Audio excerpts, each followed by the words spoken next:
Foi? Então vamos lá, irmãos. Unidade de número 4 da nossa disciplina, matéria de evidência histórica da fé cristã. Foi ou não foi?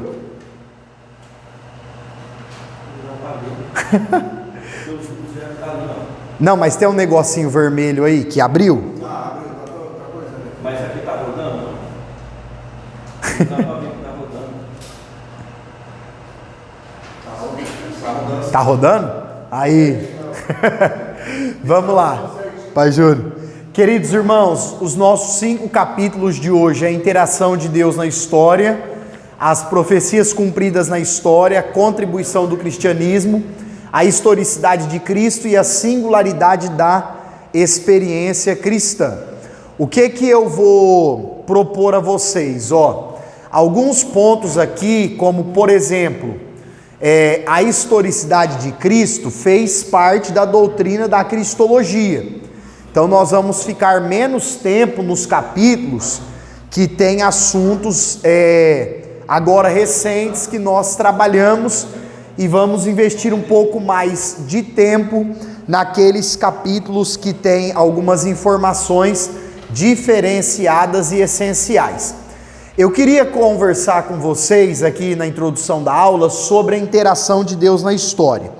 Quando vocês veem essa imagem aqui da tela, pessoal, várias pessoas reunidas, pequenos grupos, o que é que vem na mente de vocês? Com essa imagem que está aí na TV, o que é que vem na mente de vocês? Como? Evangelismo. O que mais? O próprio nome diz, né? Uma interação entre pessoas. Uma interação entre pessoas. Como? Um grupo ou alguns grupos de pessoas. Dá uma ideia de comunicação também, sim ou não? Tem os balõezinhos aí e transmitindo a ideia de que essas pessoas estão fazendo o quê? Conversando ou interagindo. E diante disso, a disciplina de evidência cristã coloca para nós que Deus, o Deus da Bíblia, seja na revelação da pessoa do Pai, do Filho ou do Espírito Santo, sempre se mostrou um Deus de quê? De comunicação. Desde o Gênesis, nós vemos Deus se comunicando com as pessoas. E isso aqui, irmãos, é algo muito interessante. Por quê? Toda comunicação, toda vez que alguém vai se comunicar, existem pelo menos 4 elementos essenciais. Quantos elementos? Vamos repetir comigo? Primeiro, vamos lá. Primeiro, emissor. Segundo, receptor. Terceiro, o meio. E o quarto, a mensagem. Então, assim, todo ser humano é um ser de comunicação, por mais que ele fale menos ou fale mais. Bom, Micael, e as pessoas que são mudas, surdas, elas também se comunicam por sinais, às vezes por um olhar, por um gesto. Elas também se comunicam, apesar de não haver a fala, apesar talvez de não ouvir. Uma pessoa cega não consegue se comunicar ali pelo olhar, mas se comunica de outros meios. Não deixa de se comunicar de alguma forma. E esses 4 elementos, eles aparecem em todo tipo de comunicação. O primeiro é um emissor. Aqui hoje, nesta aula, quem é o emissor? Sou eu. Então o professor, ele é o emissor.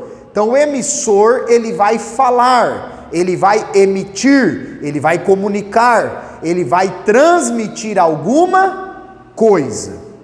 O emissor pode falar sozinho? Até pode, mas não deve, né? Para que o emissor emita alguma coisa, é necessário que haja o receptor. Os receptores hoje são vocês. Então, eu estou emitindo as informações, vocês estão recebendo. Agora, qual é o meio, ou a forma, ou o método que eu, emissor, estou usando para alcançar os receptores? Qual é o meio? Eu estou usando a voz, a fala, a locução. Também estou usando o vídeo, as imagens, sim ou não? Daqui a pouco nós vamos ter um capítulo que não tem nada escrito. São 4 desenhos, 4 imagens. Porque o emissor também pode emitir informação através de imagens. Legal? Compreendido? Amém? Então, o meio que eu estou usando hoje é imagem e fala. Agora, eu emitindo, vocês recebendo, eu usando esse meio da imagem e da fala, eu preciso emitir uma mensagem.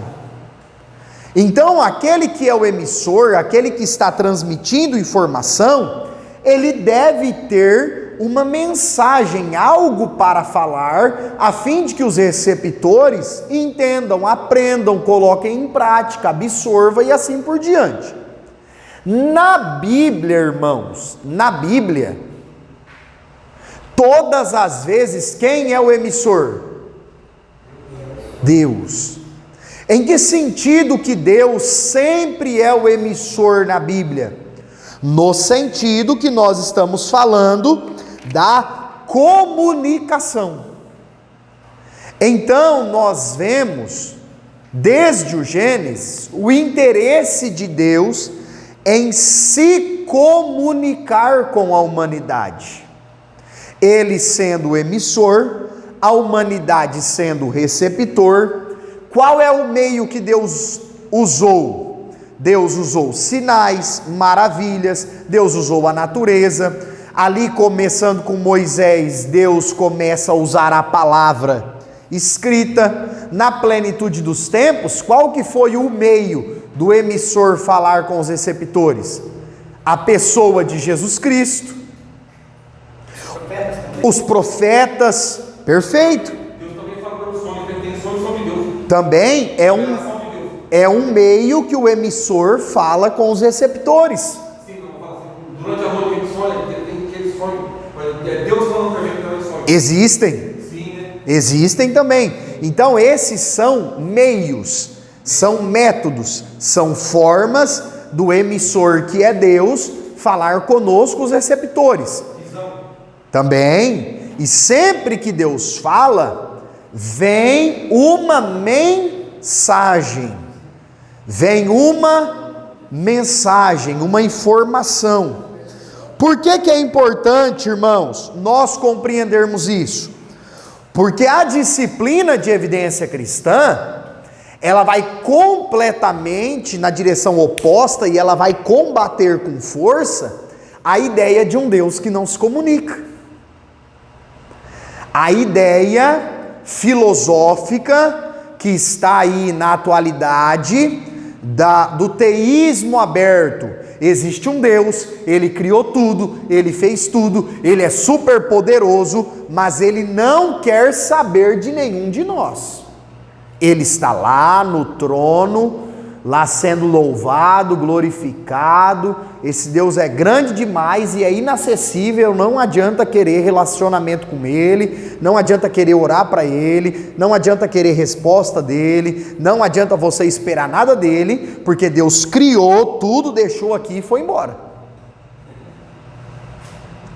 E vamos ser sinceros, é uma ideia atraente do ponto de vista moralista. É uma ideia atraente.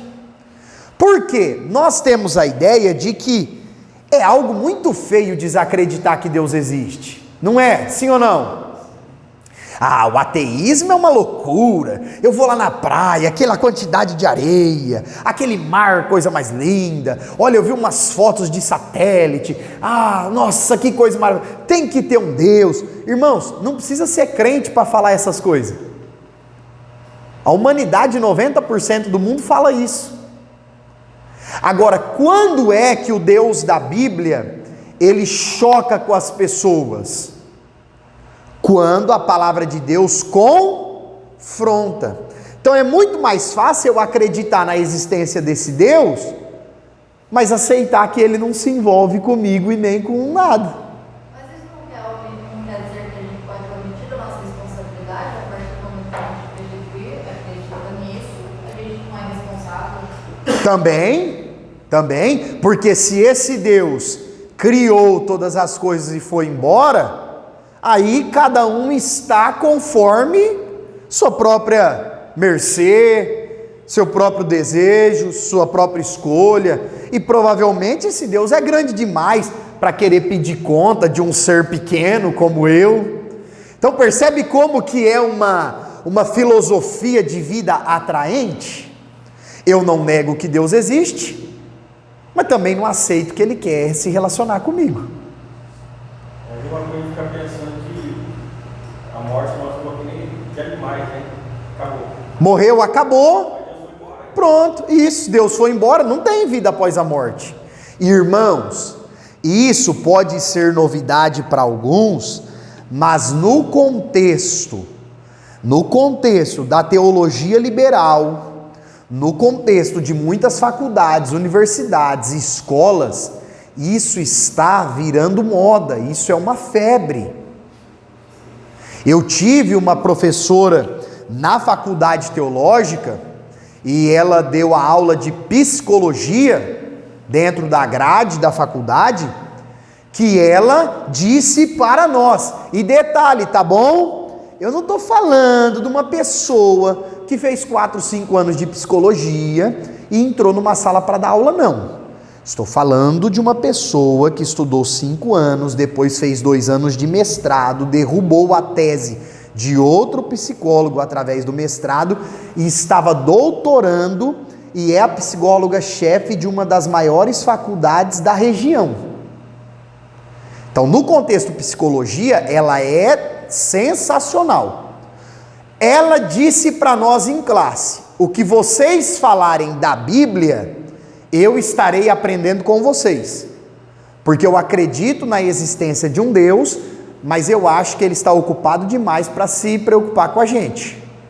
Então, eu acredito sim em Deus, que tem um Criador, mas eu não vou na igreja, não leio livro sagrado, não tenho nada disso. Então, essa é uma visão de muita gente ao nosso redor que nós nem imaginamos. Nós não fazemos nem ideia. Agora, o que é que nós vemos na Bíblia? Deus tomando iniciativa de se comunicar com os seres humanos. Isso fica muito claro. Deus usa a sua palavra, Deus usa as imagens. Na Bíblia, Deus usou a natureza. Deus se revelou de diversas formas diferentes para mostrar que era do interesse dele a comunicação com os seres humanos. Fica claro isso? Amém? Aqui a gente fecha o primeiro ponto do capítulo 1. Qual que é o segundo ponto do capítulo 1? Gente, olha só. O livro traz para nós aí também essa ideia que a doutrina da evidência cristã trabalha, que é o grande problema do mal. Vamos entender uma coisa aqui. Se você tiver caneta, anota isso aí em volta do livro, porque essa informação não tem no livro, ó. Existe mal com L e mal com U, sim ou não? Sim. Qual é o contrário de mal com L? Qual? Isso, perfeito. E qual é o contrário de mal com U? Bom. Então é importante que se distingua isso. Quando você ler na Bíblia, em algum livro, em algum lugar, a palavra mal escrita com L é o contrário de bem. Fulano só sabe fazer o mal, vai escrever com L. Fulano é muito mal, contrário de bom, aí escreve com a letra U. Amém, gente? é a título de conhecimento bom que saibamos isso aí. Agora olha só, na evidência cristã, nós encontramos muito também o debate, e é no campo filosófico também, com o grande problema da teodiceia. E teodiceia é o termo filosófico usado para falar sobre o problema do mal. Eu pergunto e vocês respondem: o mal é um negócio complexo, sim ou não? O que vocês acham? Eu acho que não. Você acha que não? Por quê? Porque é muito fácil. Acaba com ele sendo muito óbvio. Mas aí, qual que é a sua compreensão de mal, Mariane? Não matar, não prejudicar o outro, não ser hipócrita, não... É tudo fazer aquilo que você não quer. Legal. Mas aí, olha só, muito legal. Todas essas definições ligadas ao mal moral. Não só. Porque a partir do momento que você mata alguém, você não está sendo só moral. Você está tirando a vida de uma pessoa. Não tem por que você tirar a vida dessa pessoa, entendeu? Mas o direito. Que é algo humanamente inaceitável e também imoral. Gente, olha só. Para nós cristãos, a ideia do mal, ela é mais simples. Por quê? Porque nós temos os mandamentos, os preceitos bíblicos, as diretrizes das escrituras. Nós sabemos que toda a origem daquilo que é mal, daquilo que é ruim, é o que, gente? O pecado. Sim ou não? A Bíblia deixa claro que todo tipo de mal é decorrência do pecado. Agora, se nós pararmos para pensar do ponto de vista humano e tirarmos a compreensão bíblica do foco, o mal se torna algo muito complicado. E eu quero fritar a cabeça de vocês de propósito. Deixa eu fazer uma pergunta para vocês. É ou não é esquisito o fato de que Deus sabia que o ser humano pecaria e permitiu que eles pecassem? Tem um monte de... Outro ponto, irmão Vivaldo. Outro ponto. Se Deus sabia que a humanidade se afundaria na corrupção e no pecado, se Deus sabia que a humanidade se afundaria no pecado, de novo, por que o dilúvio? Olha só, Deus inundou a terra, lavou a terra, parece que as coisas... parece que as coisas iam melhorar, e aí Noé já sai da arca e fica bêbado.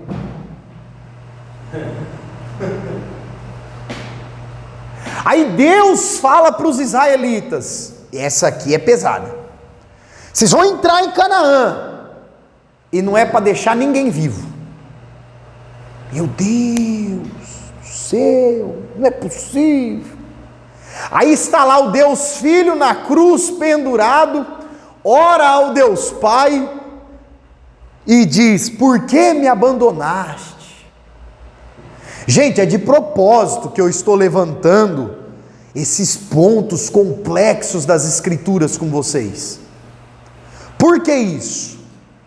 Porque nós temos a ideia de que todas essas ações de Deus, em um mundinho muito fechado, muito pequeno, em uma compreensão muito limitada, e que não respeita as Escrituras e o contexto em que as coisas acontecem nas Escrituras, se tem uma ideia de que Deus é o autor do mal.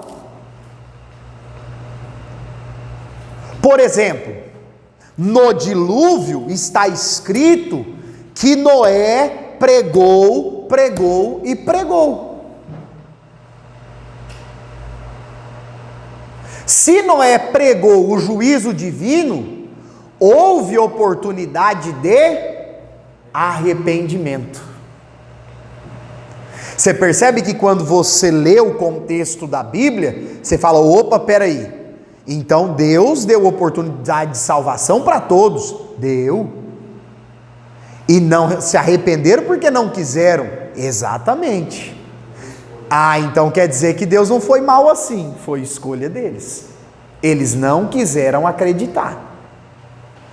Vamos pegar Adão e Eva. Por que que Deus fez o homem com livre-arbítrio? Sabia que o homem pecaria, porque seres criados para fazer exatamente o que foram designados para fazer, Deus já tinha os anjos.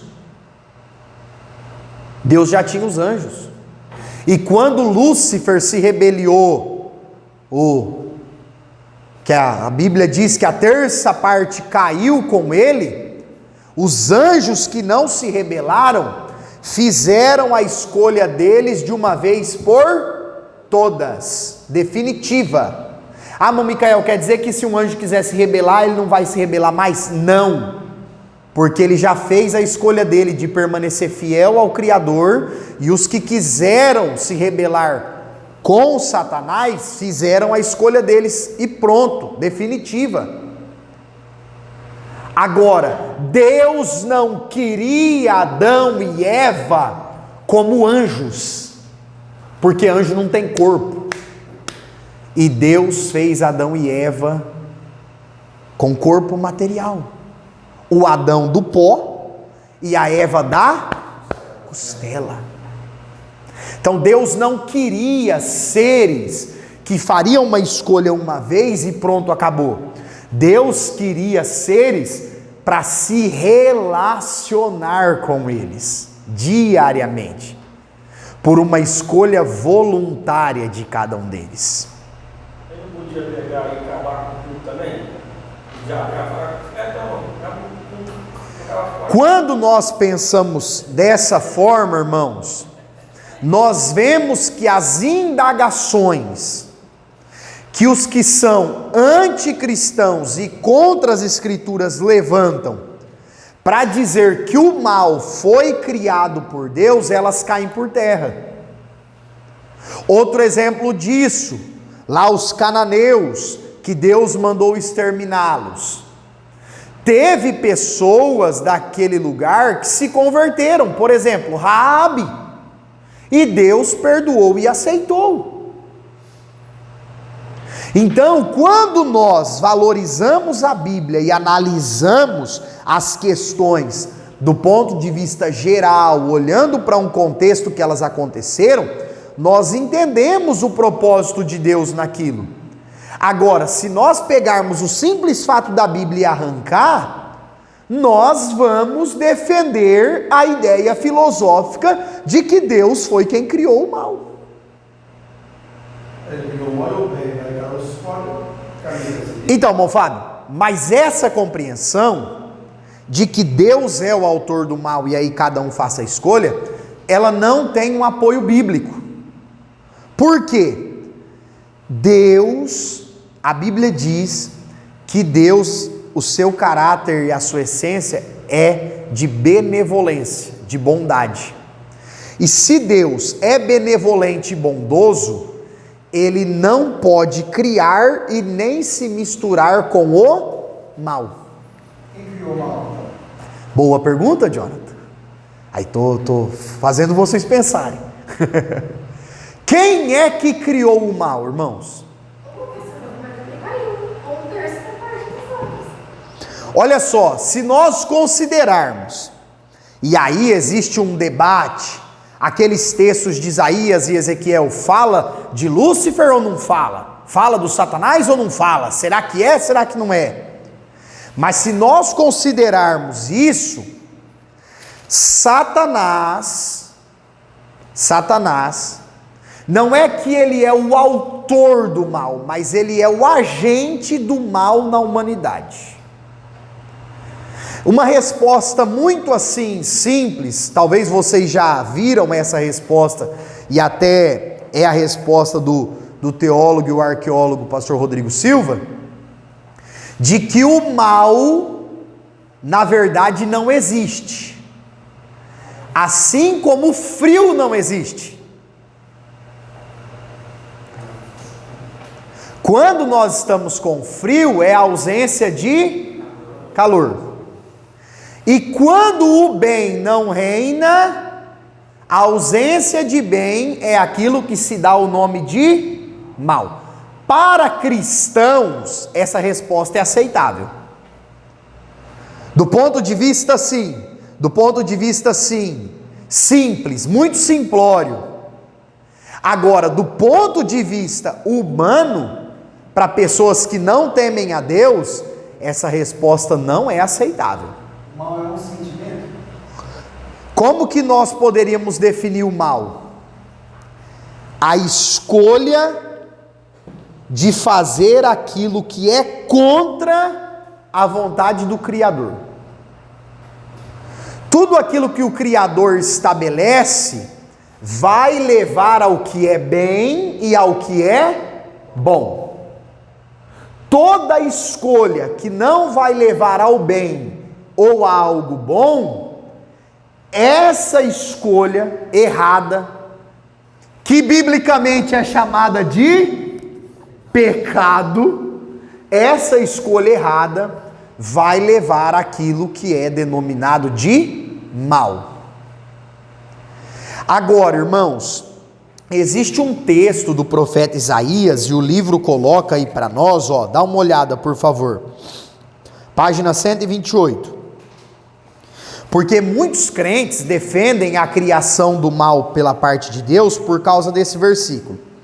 Isaías 45:7 diz assim: eu formo a luz e crio as trevas, faço a paz e crio o mal, eu, o Senhor, faço todas essas coisas. E aí? Deus criou o mal, sim ou não? Ficou mais difícil. Gente, vocês lembram da terceira regra da hermenêutica? Da correta interpretação da Bíblia? Quem lembra da regra de número 3? Da interpretação. Todo texto deve ser interpretado dentro do seu contexto. É por isso que eu falo para vocês, não fiquem boquiabertos quando alguém vai pregar, quando alguém vai ensinar e cita na pregação 10.000 versículos. Não fiquem impressionados, porque não adianta nada eu citar um versículo fora do contexto. Não adianta nada. Posso todas as coisas naquele que me fortalece. Aleluia. Aleluia. Olha só que maravilha. Estou ali sendo afrontado, alguém fazendo mal para mim, mas eu posso todas as coisas naquele que me fortalece. O camarada vai entrar num ringue para lutar, para quebrar a cara do outro, para sangrar o outro. Seja por esporte, seja ou não, seja uma briga ou seja uma luta com o árbitro. Ele manda uma faixa: posso todas as coisas naquele que me fortalece. Se o outro também pode todas as coisas naquele que fortalece, quem é que vai ganhar? Porque isso, gente, é texto fora do seu contexto. Isaías 45, verso 7, quando o profeta diz que Deus forma as trevas e que Deus cria o mal, se você lê o capítulo 45, Isaías está falando da invasão babilônica no reino do sul. Isaías está falando que Deus castigaria Judá por conta dos seus pecados. E aí o profeta escreve que era Deus que faria as trevas, era Deus que permitiria ali o mal contra o povo dele, porque o povo dele estava em rebeldia contra ele. Então não dá para pegar um versículo bíblico e fazer uma doutrina, não dá. Fica claro isso, amém? Até porque um versículo bíblico não pode ser base para uma crença religiosa. Irmão Micael, por que a gente crê na crucificação? Porque existem vários versículos da crucificação. Por que a gente crê na ressurreição? Porque existem vários textos da ressurreição. Por que a gente crê na encarnação de Cristo? Porque existem vários textos da encarnação de Cristo. Agora, irmão Micael, eu acredito num negócio que tem só num versículo da Bíblia. Você está sendo leigo. Você está sendo imaturo. Porque se aquela informação está em um único versículo da Bíblia inteira, pode ser que que eu esteja interpretando de forma errada. Amém?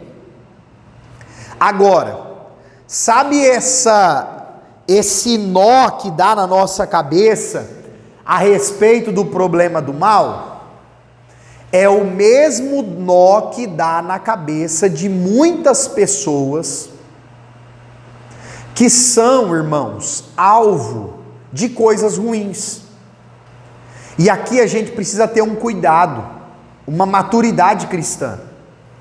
Você já viu uma mãe que perde um filho pequeno e que serve a Deus fielmente? Um pai que perde um filho? Marido que perde a esposa que perde o marido? Lembra daquele pessoal que já faz alguns anos, a moça e o moço casou, na viagem da lua de mel, na viagem o camarada morreu. Deus, e aí? Onde que o Senhor está? É mais ou menos como Jó. A gente tem uma ideia e um falso ensino evangélico equivocado. Não, eu não posso perguntar a Deus por quê. Eu não posso me lamentar diante de Deus. Eu não posso esbravejar ali diante de Deus. Você vai perguntar para quem? Você vai esbravejar diante de quem? A resposta que eu dei foi: aconteceu sempre comigo. Aconteceu sempre comigo em janeiro. Minha esposa estava de 6 meses, depois de um filho, estava com dó. É terrível, não é, irmão Fábio? Aí, o que é? Eu sei Deus, não tem mais. Perfeito. Eu sei isso. Quem que você tem? Aí ele vai te dar a oportunidade. Ou você entrega para mim, que eu alivio tudo do teu coração, ou você continua E morre na amargura. ou você continua no teu luto. Foi aí que a gente fez. O que eu fiz? No primeiro, terceiro dia que eu liguei o Bernardo para Deus, foi aí que o Espírito Santo abriu por mim. Acabou. Muito bom. Temos aqui, irmãos, uma prova viva disso que nós estamos falando.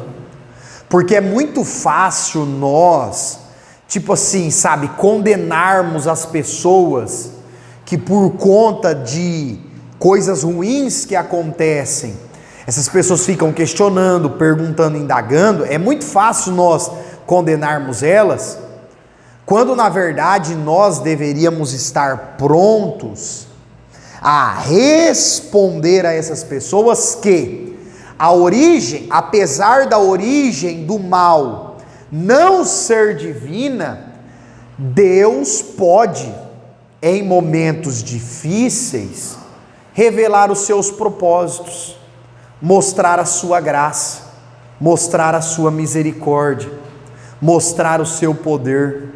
Olha o exemplo de Jó. Jó não tinha ninguém. Jó tinha pergunta, sim ou não? Para quem que ele ia perguntar?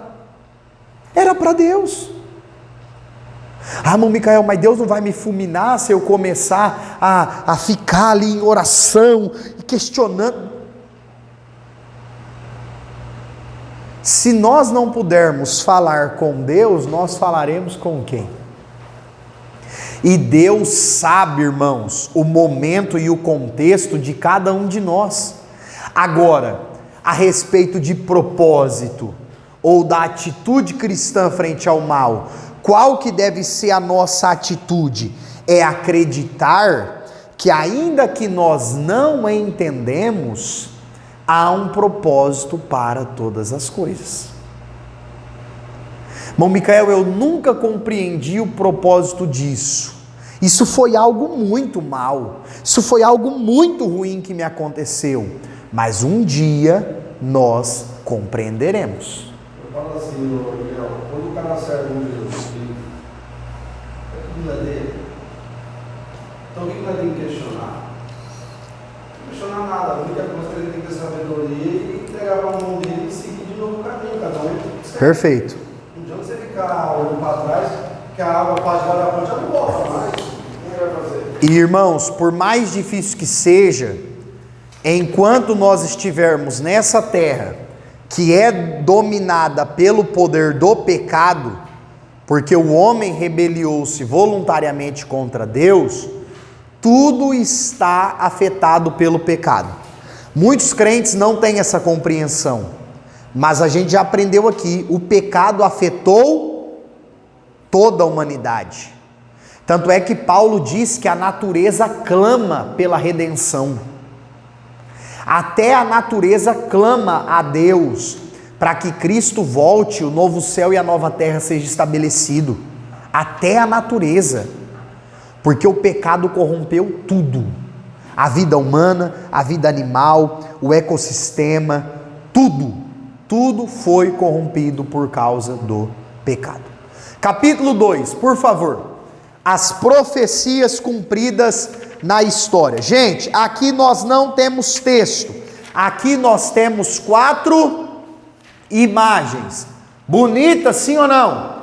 Apaga aí, por favor, Mariane. Eu acho que é a primeira de baixo. Não, contrário. Aí. Coisa linda, gente. Sim ou não? Olha só, a primeira imagem. Uma estátua sendo quebrada por uma pedra. A segunda imagem aqui, um bode, né, o carneirão aí.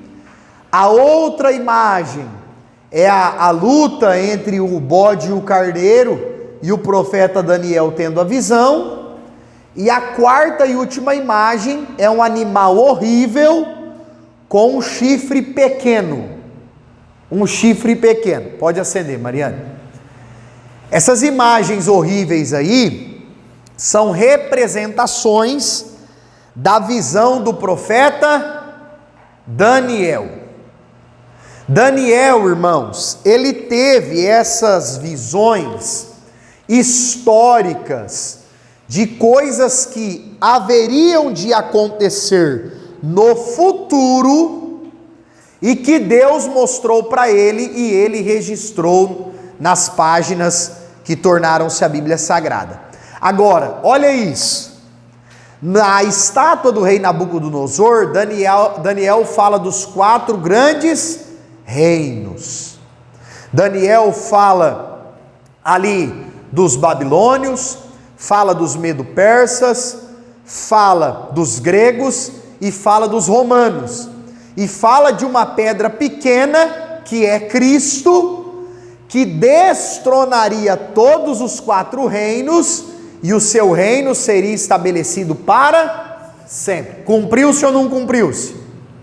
Cumpriu-se. Aí depois, na visão dos animais, Daniel está falando do grande poderio do Império Grego. E a história fala o seguinte: o Alexandre o Grande dominou ali o mundo da época, chegou até um pedaço da Índia, aos 33 anos ele morre. O governo dele é dividido por 4 governantes, sendo que haveriam outros 2 camaradas que qualquer um deles poderia assumir o poder sozinho. Mas a visão que Deus tinha dado para Daniel 200 anos antes de Alexandre dizia que o governo de um passaria para 4. E Alexandre tinha 4 governadores. Os 4 camaradas, Ptolomeu, Seleucida, não vou lembrar os outros 2. Está aqui no livro, mas não vou lembrar. Os 4 camaradas que eram governantes de Alexandre assumem cada uma parte do império, cada um deles. Mas a visão que Deus deu para Daniel é que, aí ó, Cassandro, Lisímaco, Seleuco e Ptolomeu. Os 4 irmãos assumem o poder. E o que acontece?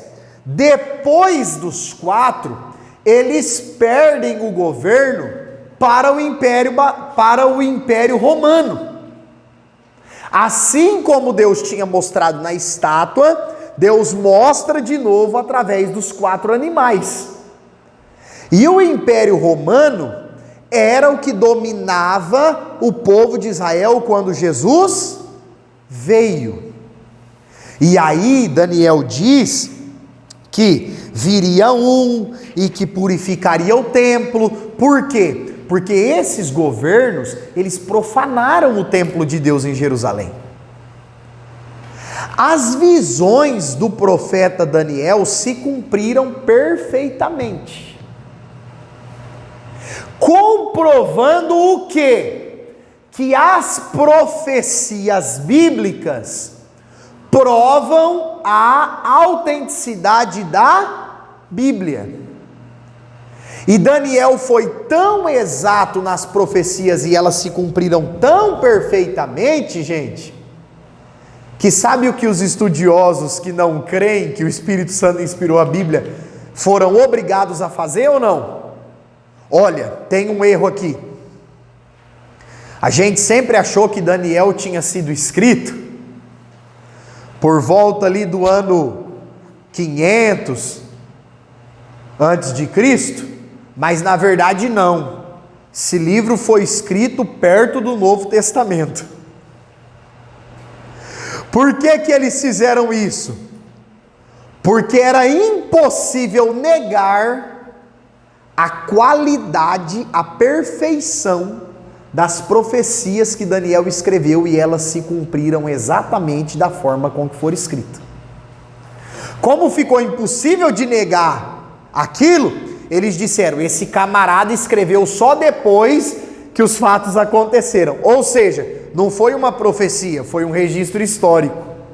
Mas irmãos, existem inúmeras cópias, manuscritos do livro do profeta Daniel que datam de 500 a.C., e é inquestionável que essas coisas não foram registradas historicamente, foram profecias que se cumpriram depois.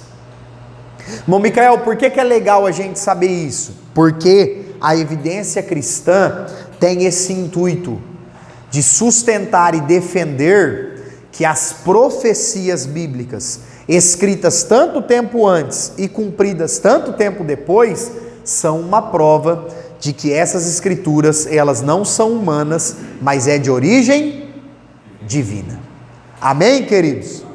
Então aí é um exemplo dentre tantas outras profecias que se cumpriram posteriormente e estão nas escrituras muito tempo antes delas acontecerem.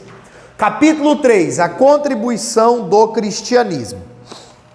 Irmãos, aqui tem algumas coisas que talvez até muitos de nós esquecemos ou não sabemos.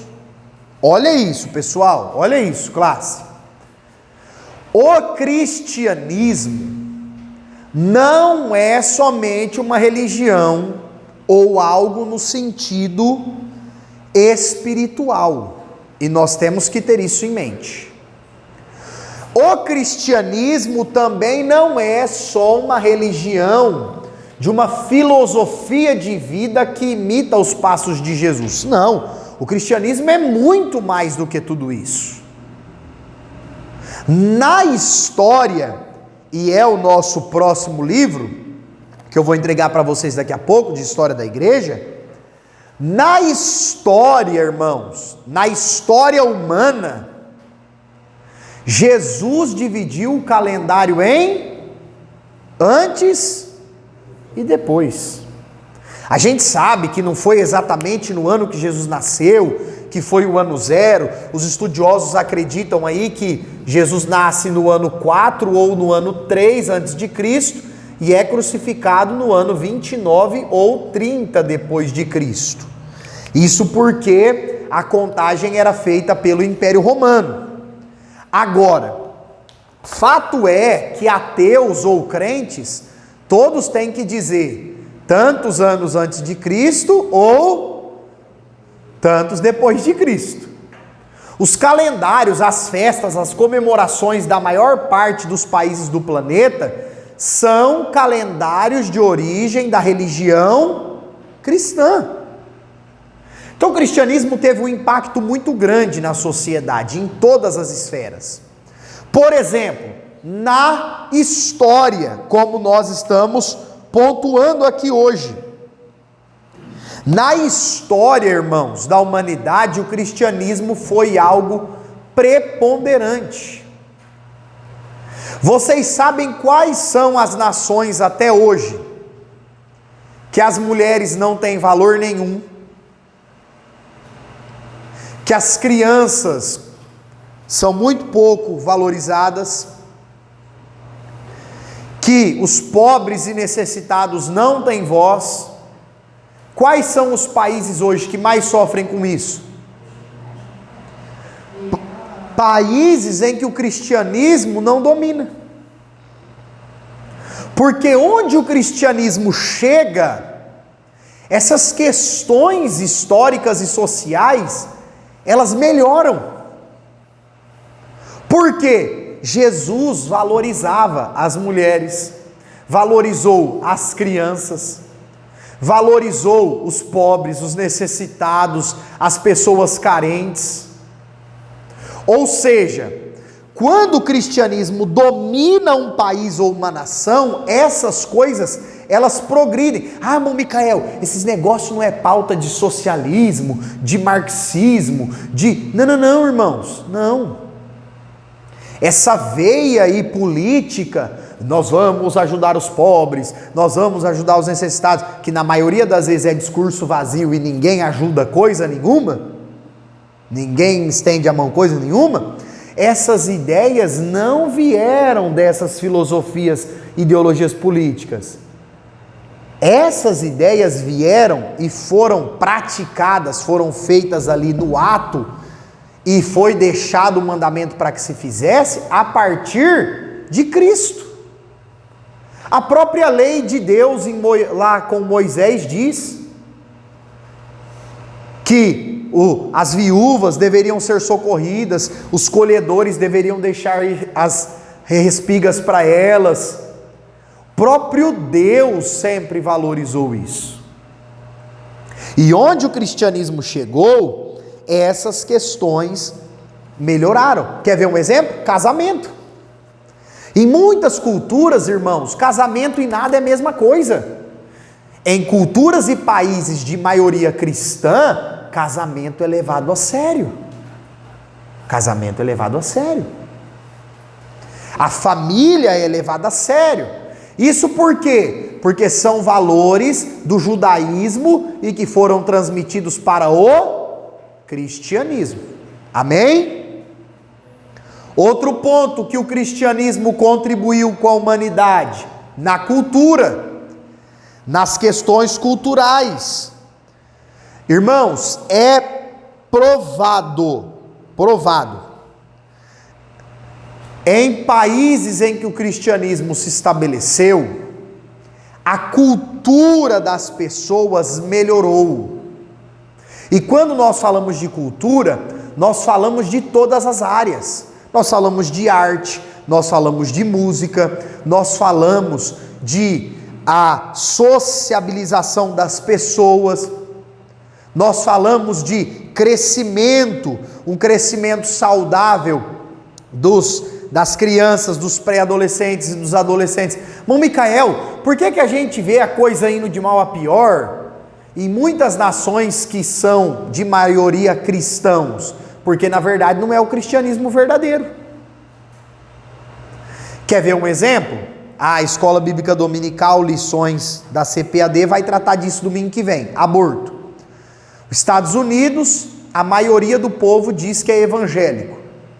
É o país que mais cresce em aborto. Como é que pode? Não pode. A cada 5 mulheres nos Estados Unidos, uma aborta. A cada 100 grávidas, 20 abortam.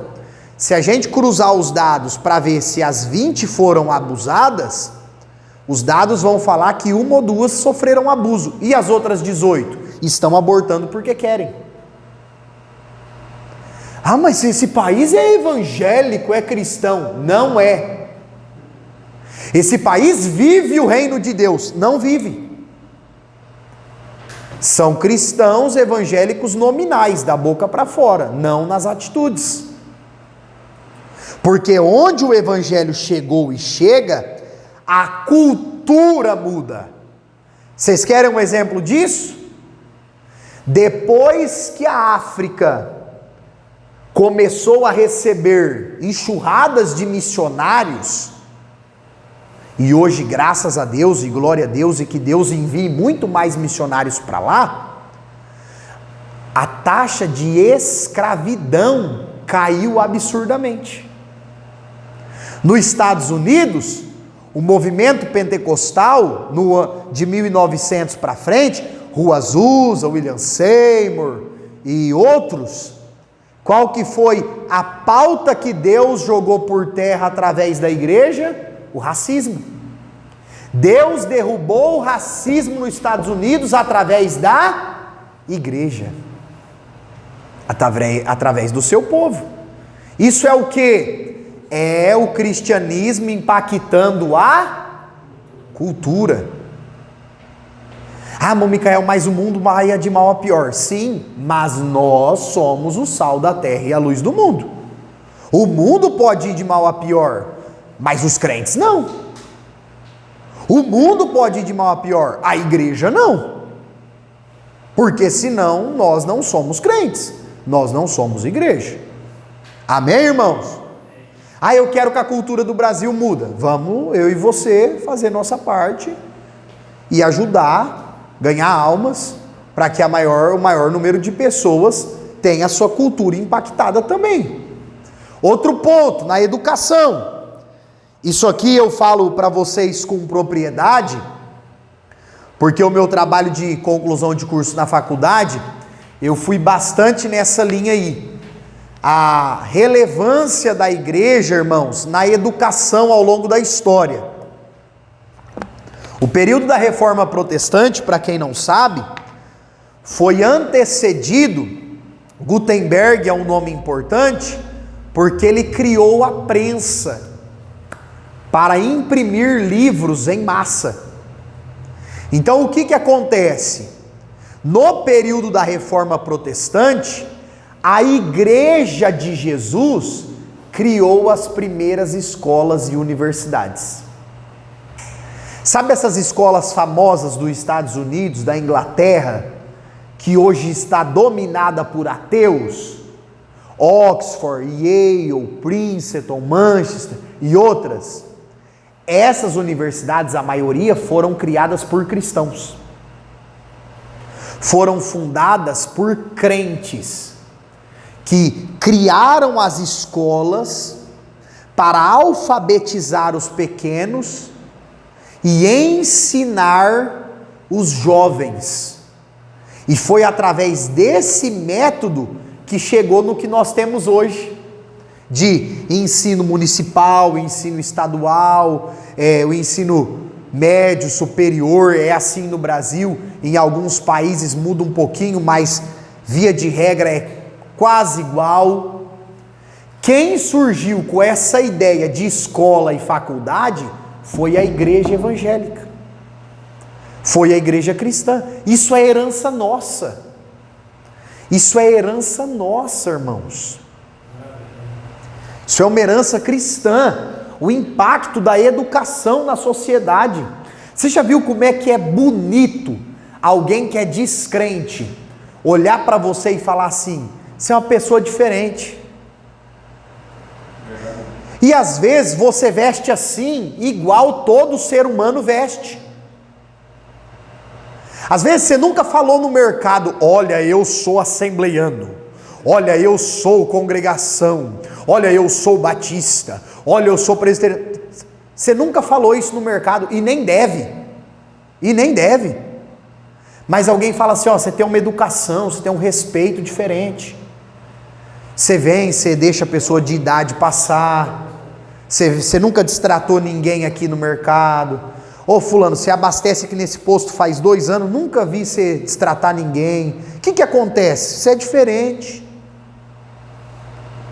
É Cristo através da nossa educação.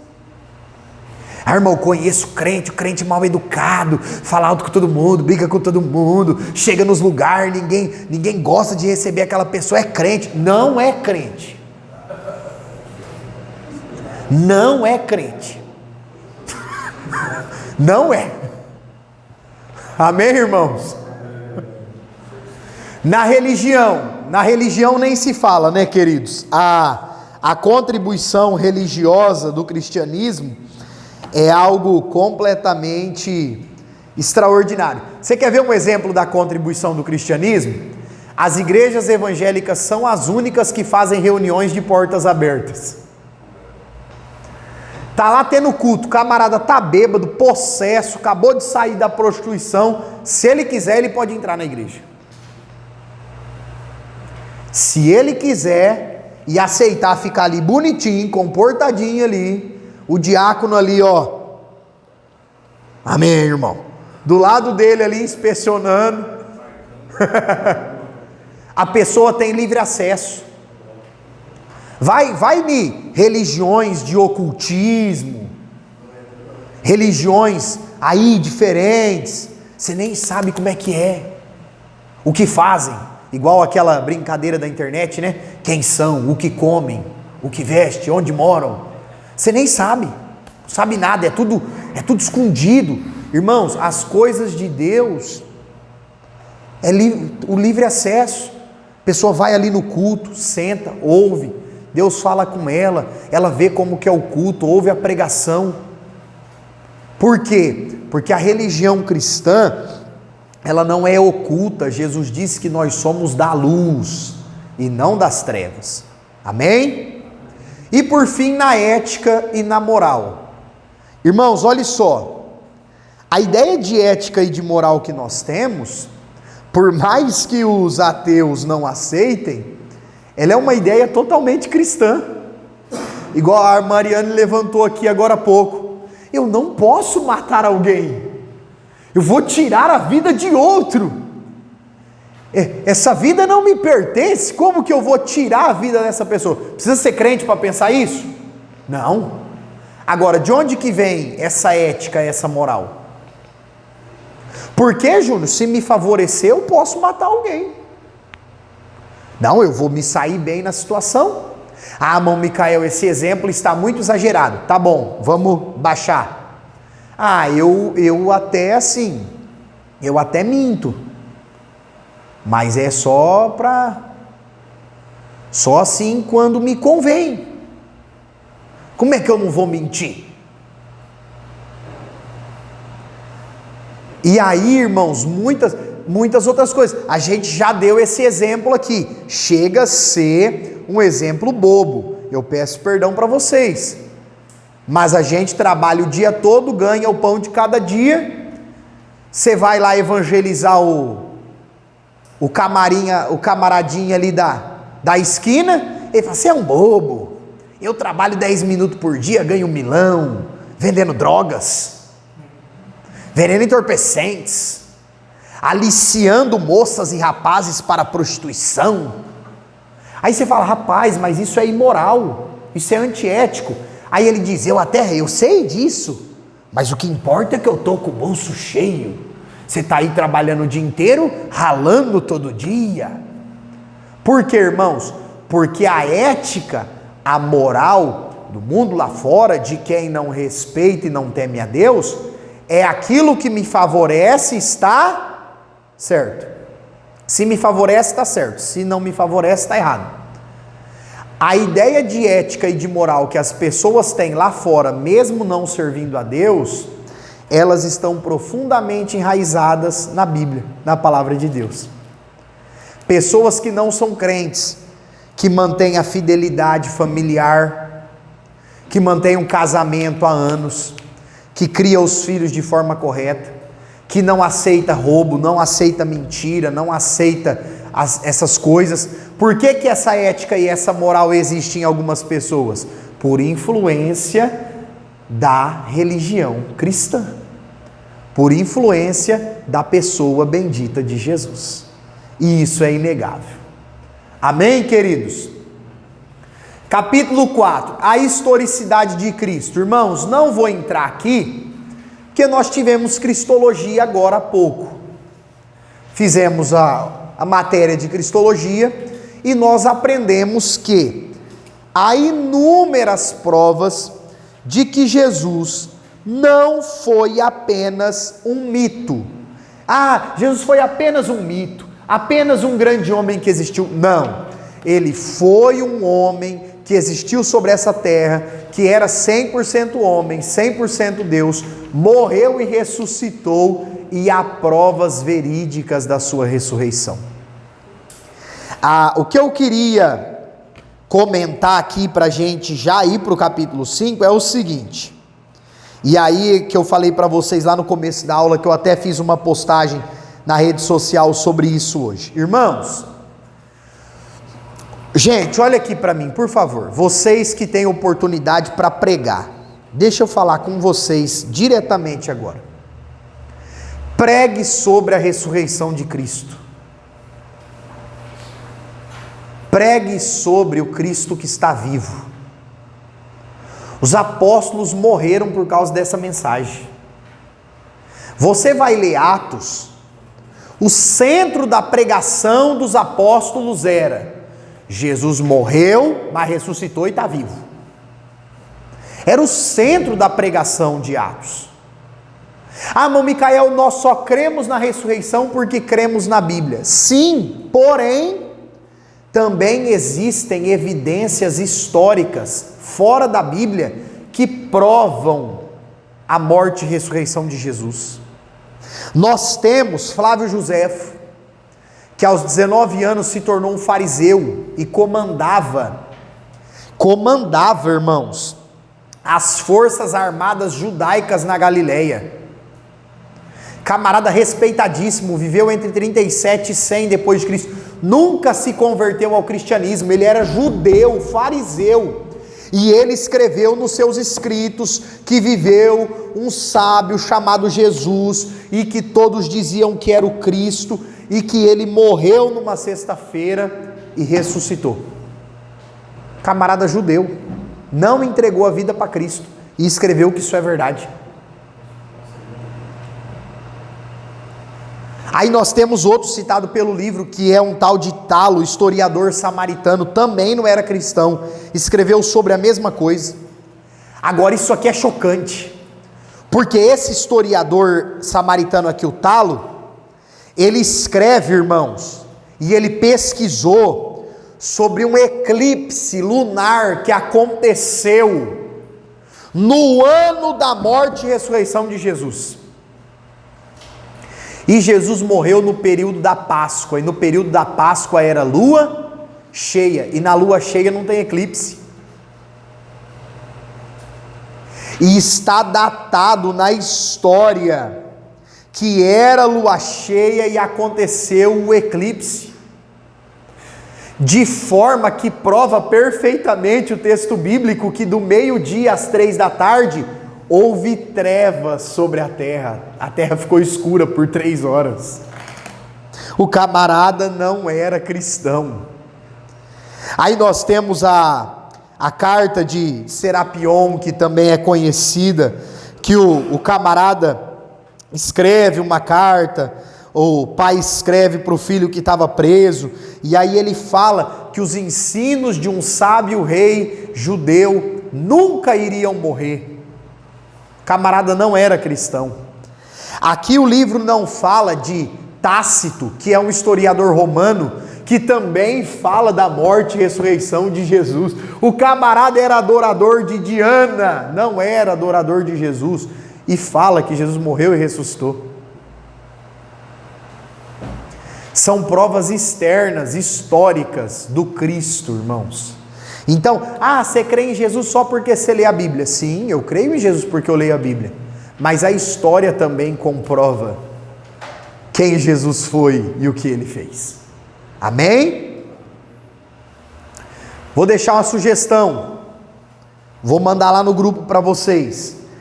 Vocês já assistiram aquele filme que o camarada é um jornalista ateu e a filha dele recebe não é bem uma cura.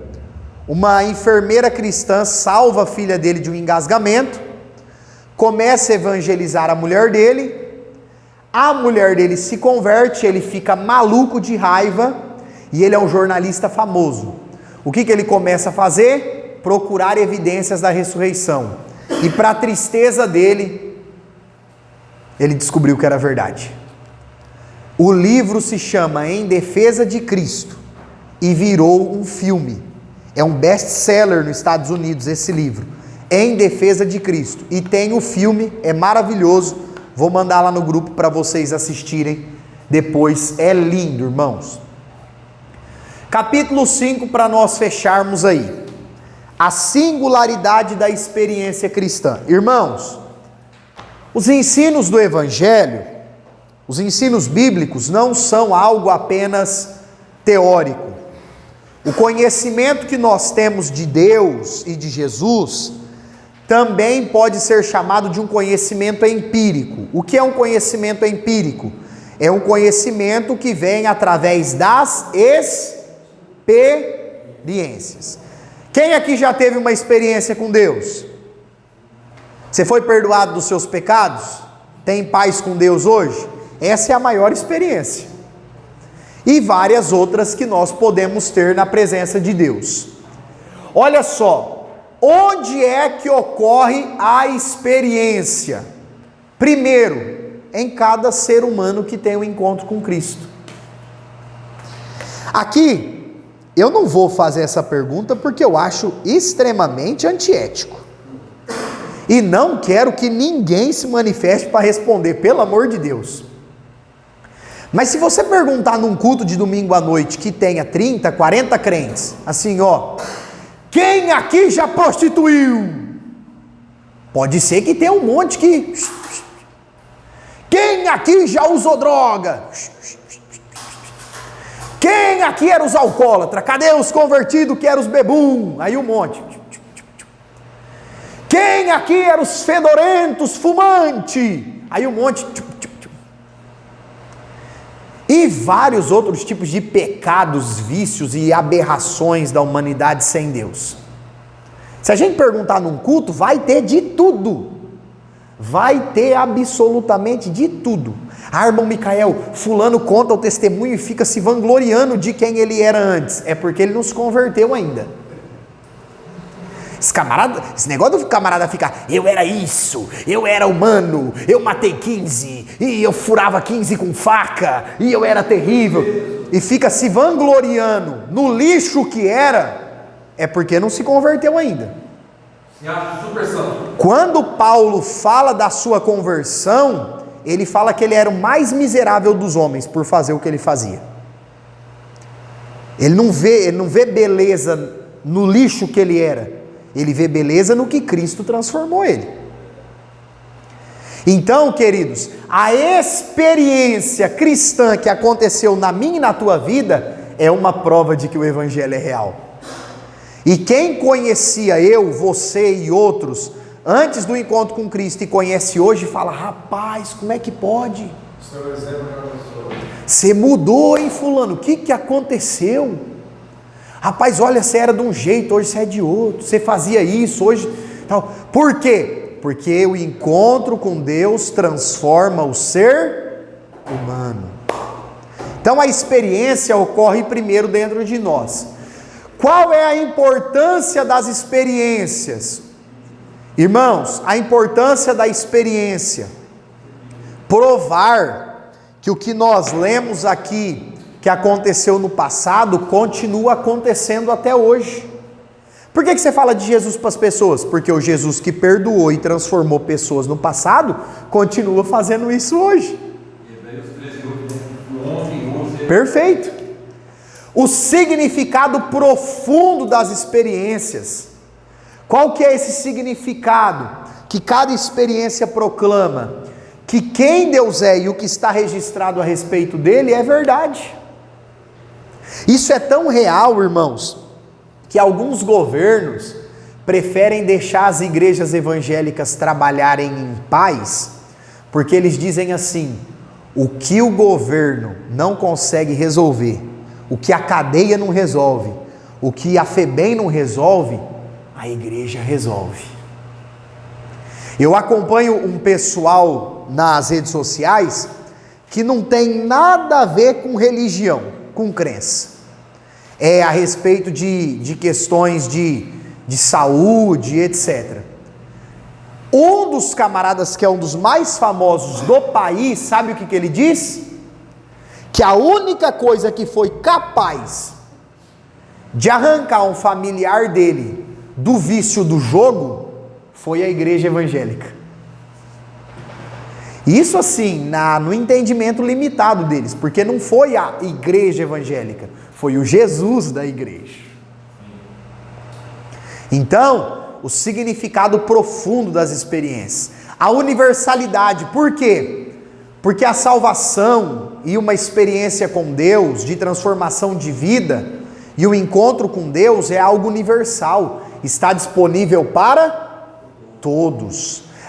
Quer dizer que tem uma classe, se esses aqui buscarem a Deus, eles alcançarão, esses nunca alcançarão. Não, é para todos. O testemunho e impacto evangelístico. Aqui, irmãos, nós podemos pegar vários exemplos bíblicos.